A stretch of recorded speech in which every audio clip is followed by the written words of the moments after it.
Hello, ഇന്നത്തെ video എന്ന് പറയുന്നത് ബട്ടർഫ്ലൈ കൺസർവേറ്ററി ആണ് കേട്ടോ. അപ്പം നയഗ്ര വാട്ടർഫോൾസ് നിന്നും ഏതാണ്ട് 9.5 കിലോമീറ്റേഴ്സ് ഡിസ്റ്റൻസിൽ, അതായത് നമുക്കൊരു 15 മിനിറ്റ് വീഗോ ബസ്സിൽ ട്രാവലിംഗ് ചെയ്ത് വരാനുള്ളൊരു സ്ഥലമാണിത്.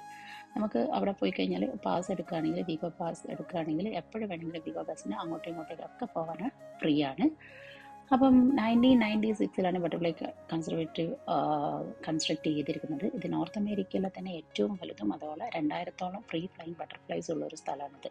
ഇതിൻ്റെ ഒരു ആർക്കിടെക്ചർ എന്ന് പറയുന്നത് എല്ലാം തന്നെ മാക്സിമം നാച്ചുറൽ ആൻഡ് ഡ്യൂറബിൾ ആയിട്ടുള്ള മെറ്റീരിയൽസ് ആണ് യൂസ് ചെയ്തിട്ടുള്ളത്. ഈ ഒരു പ്രിൻസിപ്പിൾ ഇത് കൺസ്ട്രക്ട് ചെയ്തതുകൊണ്ട് തന്നെ നമുക്ക് മാക്സിമം സൺലൈറ്റ് നാച്ചുറലായിട്ട് ഉള്ളിൽ വരത്തക്ക രീതിയിലാണ് ഇതിനെ നിർമ്മിച്ചിരിക്കുന്നത്. 2020 ഇതിന് royal architecture institute of Canada best excellence award ഇതിന് കിട്ടിയിട്ടുണ്ട്. അപ്പം നയഗ്ര വാട്ടർഫോൾസ് കാണാൻ വരുന്നവരെല്ലാം എന്തായാലും തന്നെ ഈ ഒരു ബട്ടർഫ്ലൈ കൺസർവേറ്ററി കൂടെ കാണാൻ വിട്ടുപോകരുത്. നല്ല അടിപൊളി സ്ഥലമാണ്, കുട്ടികൾക്കൊക്കെ എൻജോയ് ചെയ്യാൻ പറ്റിയ സ്ഥലമാണ്.